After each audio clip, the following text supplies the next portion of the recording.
അങ്ങേപ്പോലെ എൻ്റെ യേശുവെ ആരുണ്ട് ഈ ലോകത്തിൽ?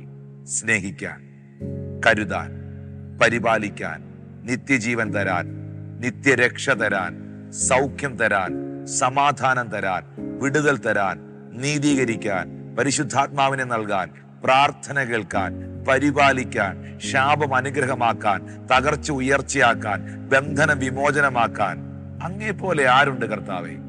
അങ്ങയ്ക്ക് തുല്യമായി ഈ ലോകത്തിൽ മറ്റൊന്നിനെയും ഞാൻ കാണുന്നില്ലപ്പാ. വിളിച്ചാൽ അരികിൽ വരുന്നവൻ, അല്ലേ? യശയ്യാപ്രവാചകന്റെ പുസ്തകം 59:1 വാക്യം പറയുന്നു, രക്ഷിപ്പാതിരിപ്പാൻ അവന്റെ കരം കുറുകിയിട്ടില്ല, കേൾക്കാതിരിക്കുവാൻ അവന്റെ കാതുകൾ മന്ദമായിട്ടില്ല. മത്തായി 7:7 ബൈബിൾ പറയുന്നു, യാചിപ്പീൻ എന്നാൽ നിങ്ങൾക്ക് ലഭിക്കും, അന്വേഷിക്കുവീൻ എന്നാൽ നിങ്ങൾ കണ്ടെത്തും. പ്രിയപ്പെട്ടവരെ, യാചിച്ചാൽ നൽകുന്ന, പ്രാർത്ഥിച്ചാൽ വിളിപ്പുറത്തെത്തുന്ന, കരഞ്ഞാൽ കണ്ണുനീര് തുടയ്ക്കുന്ന ഈ കർത്താവിനെ ഉപമിക്കാൻ എന്തിനോടൊക്കെ കഴിയും? ഒന്നിനോടും കഴിയില്ല പ്രിയപ്പെട്ടവരെ. എൻ്റെ വർണ്ണനകൾക്കും എൻ്റെ ഭാവനകൾക്കും എൻ്റെ നിങ്ങളുടെ ചിന്തകൾക്കൊക്കെ അപ്പുറമാണ് യേശു. ഹല്ലേലൂയ. അവന്റെ പ്രവൃത്തികൾ എത്ര അത്ഭുതമാണ്!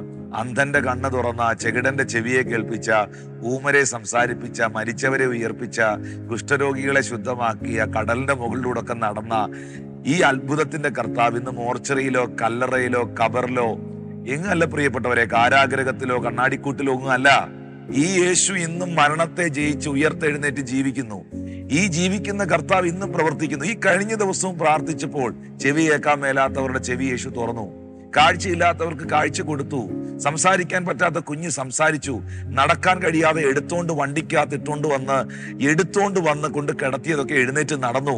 ഈ ദൈവം ഇന്നും അത്ഭുതത്തെ പ്രവർത്തിക്കുന്നു, ഇന്ന് സൗഖ്യമാക്കുന്നു, ഇന്നും വിടുതലുകളെ നൽകുന്നു. ഈ പാടിയ വരികൾ എത്ര ശക്തമാണ്! യേശുവേ, അങ്ങേപ്പോലെ ആരുള്ളൂ ഈ ലോകത്തിൽ? അതുകൊണ്ട് അവിടുന്ന് ആരാധനയ്ക്ക് യോഗ്യനാണ്.